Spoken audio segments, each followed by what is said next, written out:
Everyone, હું SK Barad cooking ચેનલમાંથી બોલું છું. આજની મારી રેસીપી છે સોયાબીનની વડીનું શાક. સોયાબીન વડીનું શાક બનાવવાનું છે. 100 ગ્રામ જેવી વડી છે. બજારમાં તૈયાર જ મળે છે. હવે તેને તપેલીમાં લઈને ગ્લાસ પાણી સાથે બાફી દઈશું. પવા દઈશું 5-10 મિનિટ. વડીને સોયાબીન વડીને બાફી દીધી છે. તૈયાર થઈ ગઈ છે. હવે તે થઈ ગઈ, બહાર કાઢીશું.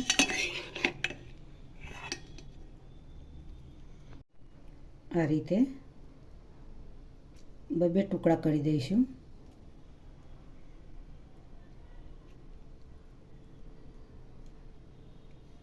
મસાલા બધું સરસ અંદર એડ થઈ જાય એટલા માટે 2 ટુકડા કરવાના છે.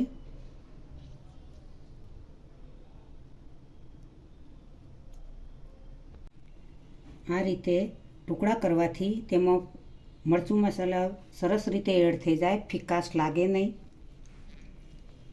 હવે તેને પાણી કાઢી નાખીશું તેની અંદરથી.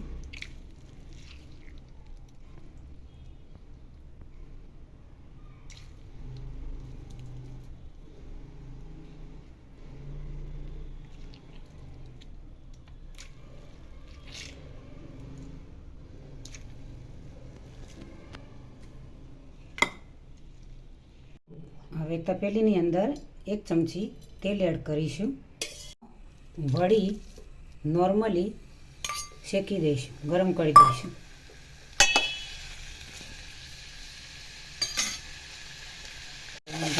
ફેરવતા જઈશું જેથી કરી પાણી અંદરથી સુકાઈ જાય. પાણી કાઢી તો નાખ્યું છે છતાં પણ આ રીતે શેકવાથી પાણી હોય તે પણ સુકાઈ જાય. હવે કઢાઈ મૂકી છે, એમાં તેલ એડ કરીશું 4 ચમચી.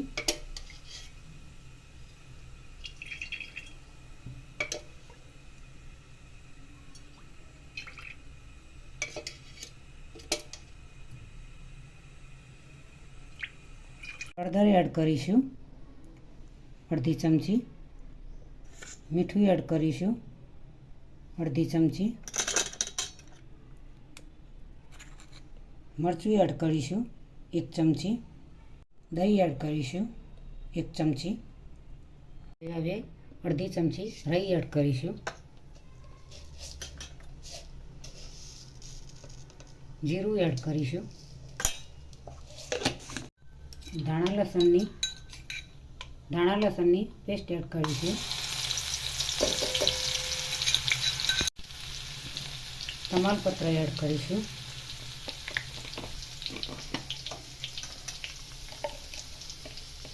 હિંગ એડ કરીશું. મીઠો લીમડો એડ કરીશું. ટાની ગ્રેવી એડ કરીશું.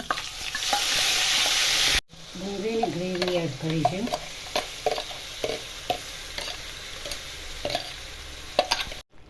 અડધા ગ્લાસથી ઓછું પાણી એડ કરીશું.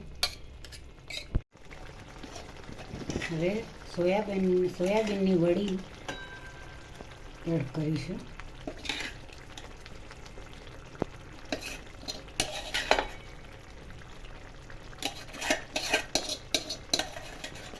મસાલો એડ કરીશું. પાણી એડ કરીશું. અડધા ગ્લાસ જેવું પાણી એડ કરી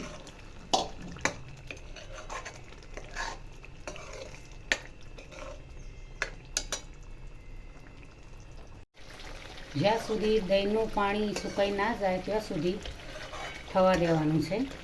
સરસ એવું તેલ દેખાવું જોઈએ સોયાબીન વડીની અંદર.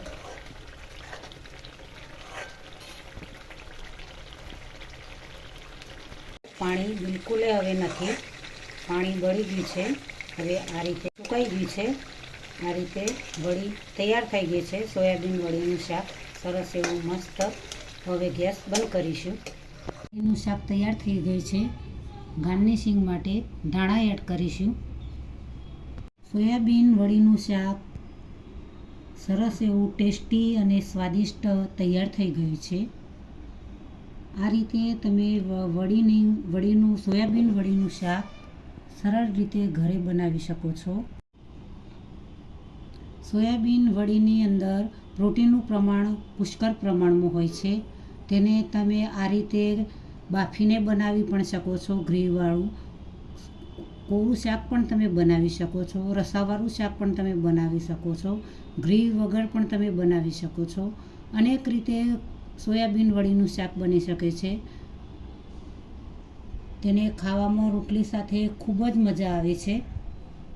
ટેસ્ટી અને સ્વાદિષ્ટ શાક ખાવાની ખૂબ જ મજા આવે. તો મિત્રો, આજની રેસીપી તમને જરૂરથી મારી ગમી હશે તો મારી ચેનલને સબસ્ક્રાઈબ કરજો, મારા વિડીયોને લાઈક કરજો, શેર કરજો, બને તો કોમેન્ટ કરજો.